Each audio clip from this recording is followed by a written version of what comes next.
Ladies and gentlemen, to you I introduce East Africa's #1 online TV station, Trembi TV. Alright. Musibye mutya mwenna abalabi baffe abalungi abeekuumira ku mukutu guno eno ogwa Trembi TV. Kyemukola ky'amaanyi era kituzaamu nnyo amaanyi nga bwe tusiiba tukibagamba nti kituzaamu nnyo amaanyi okubeera nga tubafeffetera amawulire ag'enjawulo mu bitundu bya Uganda.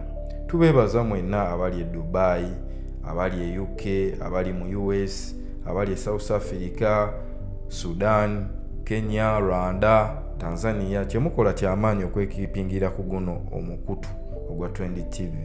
Wabula nga twabagambye nti tugenda kugoberera ensalawo ya kkooti ku musango gwaloopebwa bannamateeka b'omukulu Robert Kyagulanyi ogw'okumukwatira ewaka.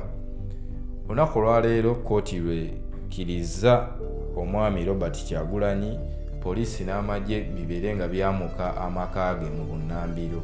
Wabula olubadde okubanga esazeewo nti poliisi n'amagye bive mu maka g'omukulu Robert Kyagulanyi, ye omwogezi wa poliisi Frederick Enanga agambye bw'ati. Omwogezi wa Uganda Police Fred Enanga avuddeyo ku kusalawo kwa kkooti enkulu mweweeredde ensalawo yaayo n'eragira poliisi n'amagye okuva mu maka ga Robert Kyagulanyi amanyiddwa nga Bobi Wine. Enanga agamba nti bagenda kuvaayo mu maka ge mu bunnambiro singa banaafuna ekiwandiiko ekitongole okuva mu kkooti.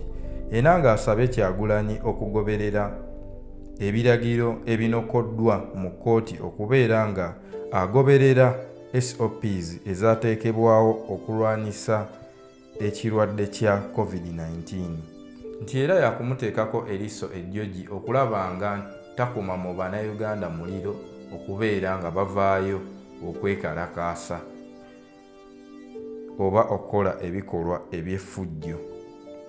Era ebyo bye byakagwawo ssaawa zino. Naye nga bwe tubagambye nti emboozi eno tugenda ba tugigoberera paka gy'enaggweera.